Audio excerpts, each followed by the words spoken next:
Ladies and gentlemen, boys and girls, welcome back to the channel. It is 8:30 a.m. East Coast time. Just did the Game 6 NBA Finals first look. Yes, you can't get rid of me for the NBA yet. We're going to ride this whole thing out, maybe even to Game 7. But this is the baseball video. It's a huge, massive 15-game slate, so we're just going to quickly get into it.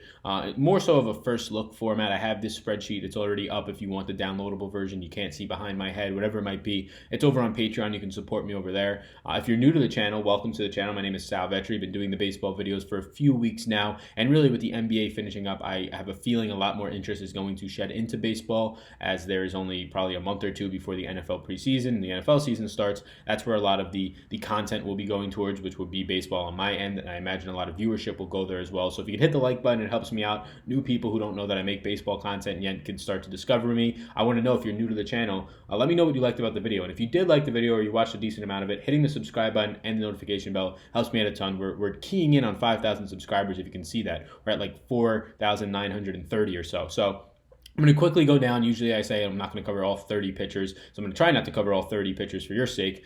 These 15-game slates I'm not the biggest fan of. I like how you have a lot of options, and if it's tighter salaries, which I believe, at least for pitching, it's a little bit tighter today. I do like that you have all these options, and you can kind of get an edge on other people and kind of pivot in ownership, more pivots, viable pivots to chalkier players that you might not trust. The only thing I don't like is the fact that there's 30 teams that you have to sort of decipher and cross out teams and just kind of make really judgment decisions at the high level to kind of get down to your smaller pool. I like the 9-game slates like we had yesterday much more. That's probably my ideal spot for baseball, is a 8 to 10 game slate. But the 15-game slate, let's break it down. High level, I'll kind of talk about some things.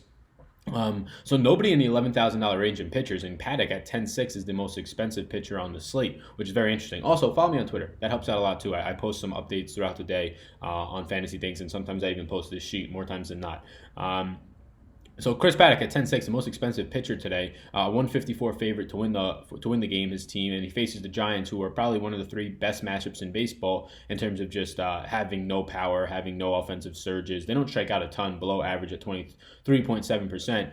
Pitching in a very good ballpark in San Francisco for the pitchers, and he's striking out the 4th highest batters on the slate. You can say 5th if you believe in using Peter Lambert's 1-game sample size from last game when he struck out and went off against the Cubs, who he gets to face again, and struck out now and got 9 guys. But I'm going to put the 4th highest strikeout rate for Paddock on this slate. Look, at $10,600, with the state of the slate that we're about to see today, I'm not very interested in getting to Paddock. He's been struggling quite a bit. The matchup is as good as it gets, but there is another pitcher in this range, and it's going to be pretty obvious, and he'll probably be heavily owned, that I do prefer. Paddock at a 3.56 Sierra is one of the best on this slate, really the 3rd best or 2nd best if we're taking into account things such as bigger sample sizes. He gets hit hard though, 45.3%, and he does give up home runs. That's his issue. That's been his issue as of late. 2 starts ago against the Yankees, he gave up 2 home runs right in the first inning. Back-to-back homers pretty much to start the game. That's not great. Paddock at $10,600, he's probably too cheap, or maybe he's appropriately priced, but compared to this slate, there's nobody higher than that. So he's definitely in play for me, but we're going to get to the guy that I like much more, and I'm sure many other people will as well. Luis Castillo, guy who's been struggling as of late, but the good thing is he's dominant in terms of just getting ground balls, a 59.8% ground ball rate, and he still gets strikeouts. So it's not like he's just pitching to contact. He still gets a 29.4% strikeout rate, which is barely and almost the 2nd highest if you didn't have some other pitchers on the slate, but it's the 3rd highest on the slate. Doesn't give up power to either side of the plate, facing a Cleveland team that has no power. Jose Ramirez has lost all of his power surge. There's just no power in this Cleveland lineup, and it's not a middle of the order that you're scared of. So again, yesterday how we had a lot of top pitchers facing good offenses. So far today, all the top pitchers, and we're going to see it, pretty much every single top pitcher has a good matchup, or at the very worst, an average matchup. So Castillo, Paddock, they're both good pitchers. Castillo has probably a similar matchup to Paddock. Paddock is pitching in a better ballpark, but Castillo has a higher strikeout rate. The thing that Paddock also has in his favor is the Padres are a bigger favorite, as Castillo against the Indians is pretty much a toss-up. Now here's the guy that's obviously the best play on the slate, or at least the best play in this upper range, and it's Patrick Corbin. Look, he should be $11,500. This is where the soft pricing and Draftkings just continuing to mess up, I would say, comes into play. He is $10,300. He is averaging 6 1/3 innings per game, which is the 3rd highest on the slate right now. And he's facing, really, I can go through all of his numbers, right? 2nd highest strikeout rate on the slate at 30.8%, striking out 38.5% of lefties. Think about that for a second. 38.5% of lefties, only 23% of righties, which is very interesting. That's why Corbin's strikeout numbers kind of vary by game because it depends on the lineup that he faces. Now, this Chicago White Sox team is probably going to have 2 lefties at the top of their order. They might get up to 3 or 4 lefties in the lineup, depending on who they play today, which is definitely a big favorite for Patrick Corbin and these Nationals. It is in Chicago, so you're not going to get an extra pitcher in the lineup, so that does hurt a guy like Patrick Corbin who can get to face a pitcher 2 times in that game, potentially even 3. So that does hurt them. But Patrick Corbin facing a team that strikes out the highest on the slate, or the second highest on the slate, only to Detroit at 26% of the time, does not have any type of ISO, 148 team ISO combined. Patrick Corbin, to me, is the best play in the slate at $10,300, and a guy who is going to go out there and throw 100-plus pitches against a team that is going to strike out a lot and really not put the ball in play all that much. So Corbin, if there's going to be 4 lefties in this lineup, and try and check the lineup before it starts, he becomes like the auto lock expensive guy for me. If it's only 2, it becomes a lot less interesting or a lot less appealing because he strikes out almost 40% of lefties compared to 23% of righties. So that's a big split. That's pretty much changing. If those 2 guys are in the lineup, you're getting an extra probably 2 strikeouts out of Patrick Corbin. So keep that in mind. Out of these upper range guys, he's the guy so far that I like. James Paxton at $10,100. He's slowly getting his pitch count up more. He got to go, what did he pitch last game? They said that he was on an 80 to 85 pitch count. I was looking at Peter Lambert's first start.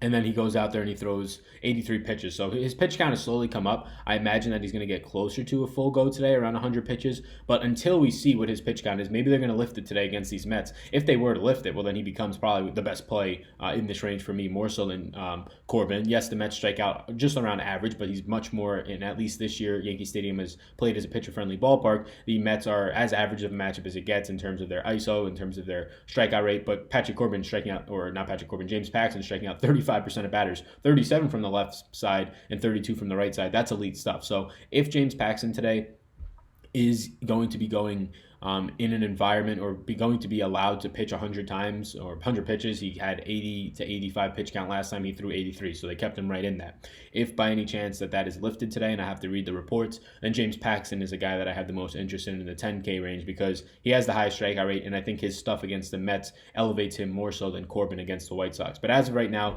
thinking that Paxton doesn't have this 110 pitch limit that is him without a limit really, and he's going to be stuck somewhere between 90 and 95. That's still enough to get you there. Paxton goes only really, though, 5 1/3, and a lot of this is due to his injury, so don't look too much into his innings pitched per start. But right now, if we can get a pitch limit lifted off of him, I probably lean to James Paxton. Otherwise, it's going to be Patrick Corbin. Let's tackle the 9K range, and then we can look at the cheap end. So Trevor Bauer against Cincinnati, based on the fact that he's 9,900, based on the fact that, look, he's still giving up 10% walks, 1.28 home runs per 9. Lots of things are not going in his favor this year, just not pitching great overall. The thing that does look good is that he's still an elite strikeout pitcher to the right-handed side of the plate. 26% strikeout rate on the year, striking out 31.2% of righties. You're going to get a lot of righties in the Cincinnati lineup, probably around 7. The 2 lefties are going to be, though, probably in the middle of that lineup, so that's a little bit worrisome. So Trevor Bauer, 9,900. He's a guy that I'm not going to play. The thing that's nice is he does lead the slate in innings pitched per start at 6.51, so he will go deep into the game. So he'll get you those extra few strikeouts set in the 7th inning because he's pretty efficient in terms of the way that he pitches, and the big reason why is because he pitches to contact. Only a 40% ground ball rate, and he has a 40% fly ball rate. None of those things are that great. Bauer at 9,900. If he was in the 8K range, it's more interesting, not at 9,900. Kenta Maeda is a guy I never get to. In 9,700, I see that he's facing the Angels, who don't strike out at all, below 17% strikeout rate, around an average ISO. This guy does not have overpowering strikeout stuff at 25.6%, doesn't strike out lefties at all. You're going to get lefties in the middle of that lineup today for the Angels. Just not a guy I'm going to go to. Kenta Maeda at 9,700. No upside there, for me at least, against these Angels. Freddie Peralta coming off his best start of the year where he struck out like 10 guys, went 7 innings or so. He looked absolutely phenomenal. 9,200, he gets somewhat of a watered-down Houston lineup still. The average, in terms of how deep he goes into these games, it's not that great. He strikes out 30% of lefties. There will be 3 to 4 lefties in this Houston lineup today. 26.6% strikeout rate overall. But overall, this Houston team is much different than his previous matchup. They're not going to strike out as much, and Freddie Peralta's upside at 9,200 is completely different than when he was in the 7K range, so no interest in Freddie Peralta for me. Might as well tackle the 8K range while we're here. Brad Peacock, 8,800 now against these Brewers. Not a spot that I want to go up against these Brewers, a team that is hovering around the 200 ISO mark, only strikes out around league average. Brad Peacock striking out batters around league average, so no upside there. He does strike out way more righties. A lot of the power from this Brewers team does come from the left-handed side of the plate, though. or at least switch hitters. So no upside here, in my opinion, for a guy in Brad Peacock outside of being a small favorite. Don't want to target this pitcher at 8,800 against Milwaukee. And just in the nature of the slate, if I'm going to be pitching somebody in this top four, which I think all those pitchers are viable between Paddock, Castillo, Corbin, and Paxton. If I had to rank them, I would probably go Corbin, Paxton. As of right now, I'm thinking that Paxton might be limited a little bit, maybe to only 100 pitches instead of 110, which gets you 1 to 2 less strikeouts some nights and an extra one less inning. So I'd go Corbin, Paxton, Paddock, and Castillo, and that's the way that I'd rank them as of right now. So if I'm going to get to one of those pitchers, it's probably pretty hard for me to want to go somewhere in the 8K or above range. Cars coming by, especially if none of them are overpowering or in exceptionally well matchups, right? And none of these guys are. I'm not paying up for Freddie Peralta. I'm not paying for Maeda in that type of a matchup. Not paying for Trevor Bauer. Pretty much 10K. In a not so favorable matchup. Brad Peacock against the Brewers, I'm not going to at 88. Spencer Turnbull at 86. He's been pitching well this year, averaging about 5 2/3 innings per start. He gets a Kansas City team that just doesn't strike out, though. Below a 23% strikeout rate. It is a hitter-friendly ballpark. They have around the league average ISO. And Spencer Turnbull at 21.4% total strikeout rate. Now, a lot of that is being weighted down by his 15% rate against lefties. Strikes out 27.5% of righties, which is nice. But overall, the upside just isn't there for me. Mike Folty at 8,500. Never a guy that I want to pay for. It seems like he faces Pittsburgh every single time out. This Atlanta Braves have been playing Pittsburgh a lot, I'm pretty sure.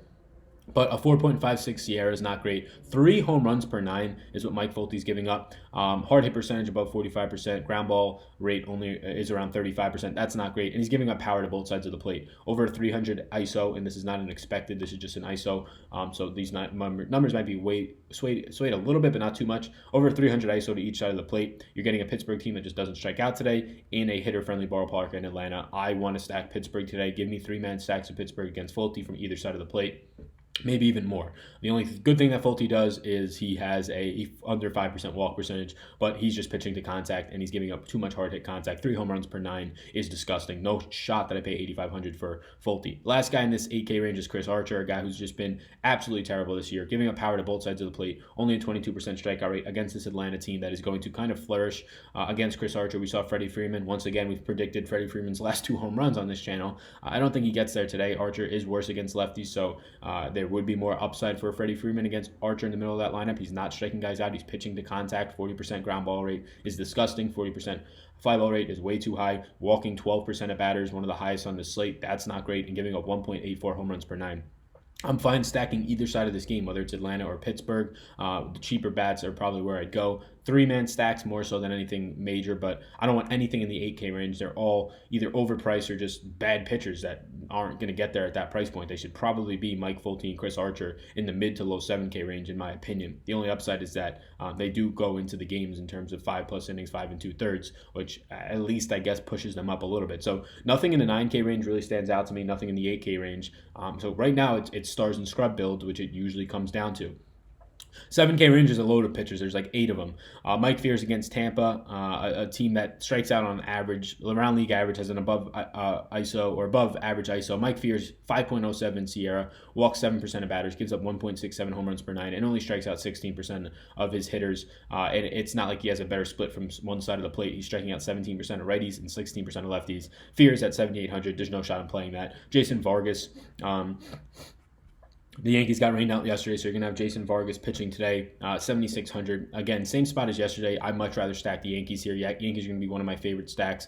A 5.05 Sierra for Jason Vargas. He walks 10% of batters, so he's just giving up way too much free base runners, around 2 to 3 walks per game, which is not that great for a guy only averaging like 5 innings pitched at best per game if you take out his injury numbers.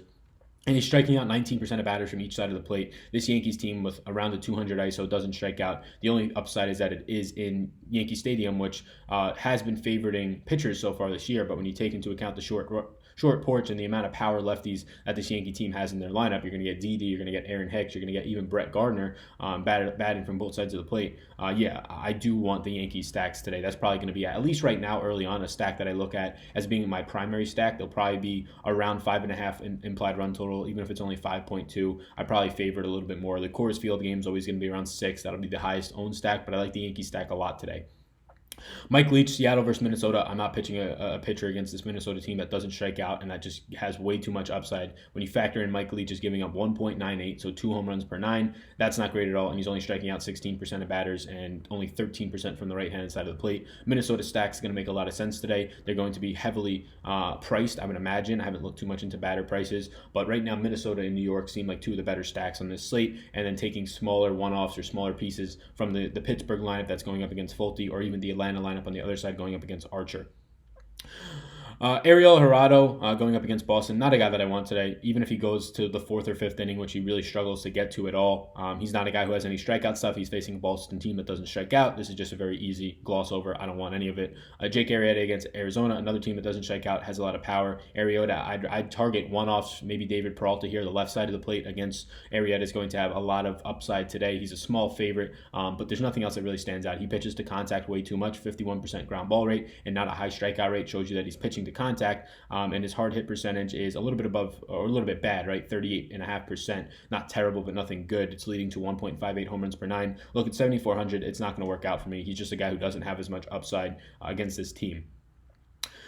Jake Junis, he's going to be a guy who's going to be interesting at 7,200 to pair with one of these studs because his matchup is so good. He has a 4.64 Sierra, so he's getting a little bit unlucky compared to the 5.63 ERA, but he's giving up 9% walks, or just under 9% walks per 9, 1.5 home runs per 9, hard hit percentage is up, but he still gets ground balls. It's just not translating to strikeouts. Now he faces a team in Detroit that strikes out the highest on the slate, or pretty much the highest on the slate, right around there with the Padres, 26.5%. They don't have a lot of power, but this is in Kansas City, which has played better to batters. I think that lefties from this Detroit lineup, your Nico Goodrums, whoever it might be, lefties are going to have better chance today in terms of power and pop. A 244 ISO to lefties compared to a below average 156 ISO to righties. Jacob Junis becomes this first cheaper guy that I look at, and it's mainly because of the matchup.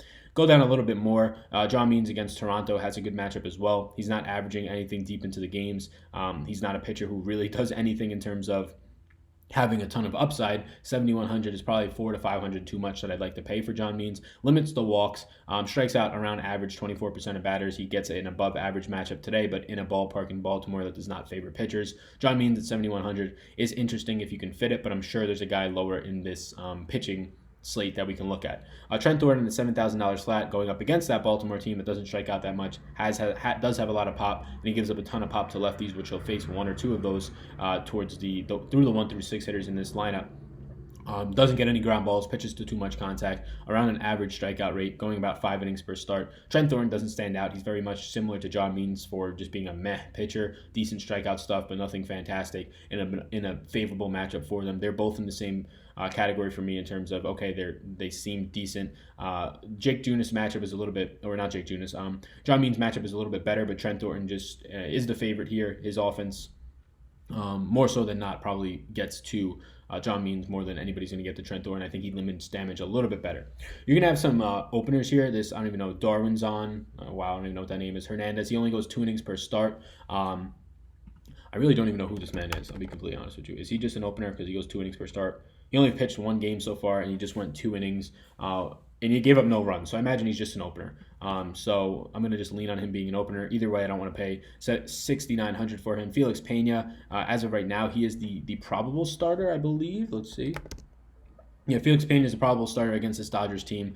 You're playing with fire if you want to play Felix Pena today against a Dodgers team that has an over 200 combined ISO, doesn't strike out, and hits righties very well. So nothing there for Felix Pena for me. Martin Perez becomes interesting because he's a huge 194 favorite. Minnesota against Seattle today, and Seattle strikes out a good percentage of the time. A 4.77 Sierra. He started the year off hot, but now he's walking too many batters at 10.5%. Limits home runs, 0.69 home runs per 9. That's pretty good. Limits hard hit contact, which is going towards that. Just doesn't strike out batters at 20.8% of the time, and a lot of this has been happening over his past month of the season. He started off hot, but not so much anymore.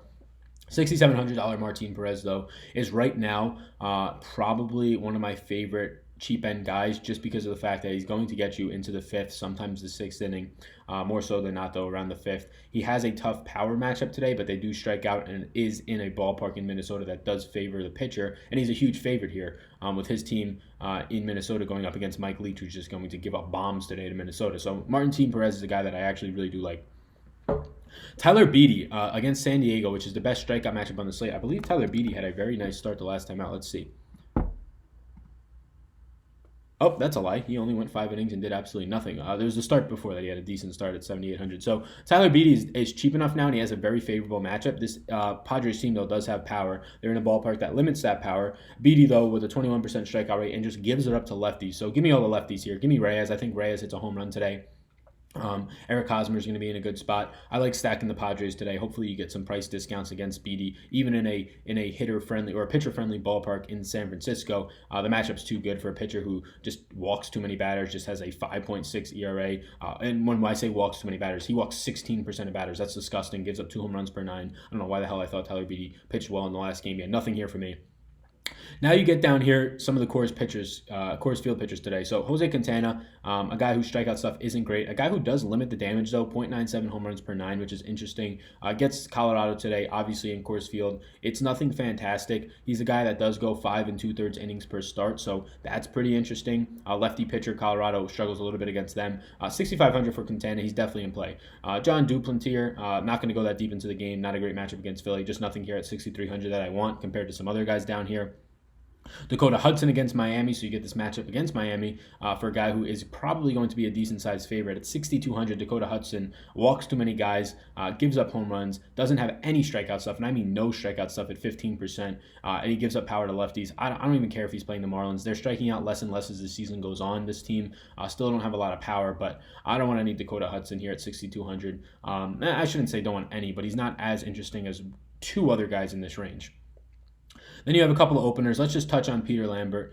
Peter Lambert first started out, he played Chicago. In Chicago, he went 7 innings and struck out 9 guys. He looked extremely well. He got 32.75 fantasy points. He's an underdog here today. We can't really look too much into his stuff, but he's pitching in Coors Field today. The good thing that we saw out of that last start, he had only 4 fly balls. If you're going to pitch 7 innings and only have 4 fly balls, yeah, you're going to do good no matter where you pitch, including Coors Field. So Peter Lambert at 5,600 is very much in play today. He gets the same matchup against the Cubs, which really probably favors the Cubs. They get to see him once again. In a very good ballpark for hitting. So 5,600, here's the thing. Like, I understand Dakota Hudson is there at 5 innings. He's getting a very favorable matchup. I understand that Jose Quintana is on the other side of this. He averages a good depth around 6 innings per start or so. He is a favorite, doesn't have the greatest strikeout stuff. But if you're telling me I can just punt all the way down to a $5,600 pitcher who just had a very good start in the similar matchup, or same team, just worse, a better ballpark for a pitcher in Chicago, which really isn't that great of a ballpark at all. But I mean, compared to Coors, yes, I'd rather punt with Peter Lambert. So I think today I'm probably going to get to a lot of Peter Lambert plus one of these top end guys, probably Patrick Corbin or James Paxton. And then if you wanted me to tell you some other guys to punt with, Jose Quintana in that same game in Coors is okay. Dakota Hudson, I wouldn't hate it, but he's probably my 3rd or even 4th favorite behind Martin Perez in this range. I'm going to get to a lot of below 7K pitchers. The 8K and 9K range is something I'm not touching. The top end of the 7K range is kind of gross. And then the only low end of the 7K range that I think is interesting is like the range where it's Junis, Means, and Thornton, but they're nothing spectacular compared to this $5,600 Peter Lambert that I can punt with, or the 6K, mid 6K range. I'd rather save $600 to $1,400 and just punt all the way down and increase my bets. I'm not expecting Trent Thornton, Means, or Junis to go out there and dominate today. I'm expecting them to have a very similar start, if not worse, than the 6K range more times than not. So I'm going to fade all the 7, 8, and 9K range for the most part. Focus on pairing my expensive pitchers, all 4 of them really, but mainly focusing on Paxton and Corbin. I'm going to focus on pairing them with Peter Lambert's, with Jose Quintana's, with Martin Perez's, and potentially even Dakota Hudson. Just really get a ton of exposure. Those would probably be, I'll get it down to about 5 overall pitchers today, 2 from the high end, and then just pair them with 3 low end guys. So that's where I'm at right now. The stacks that I do like, I think Minnesota is going to be a great stack. They're going to be probably overpriced against Leach, but I think it's a great stack. The Yankees, I imagine, will be still underpriced. They were yesterday, and if that's the case, I like them a lot today. I'm going to get a lot of the Yankees, and I'm going to try and get both sides of the plate really, but Vargas does struggle more so against lefties, but in Yankee Stadium, I do want to get those lefties as well in there no matter what, so it's kind of a perfect storm.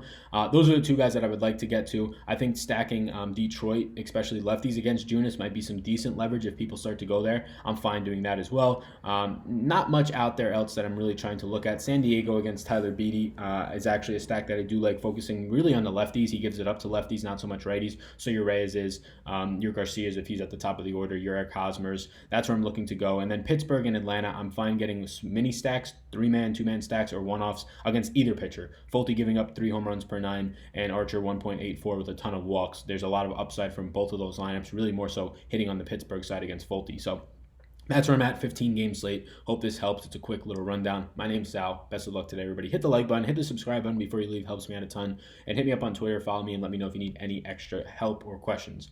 Peace out, gang.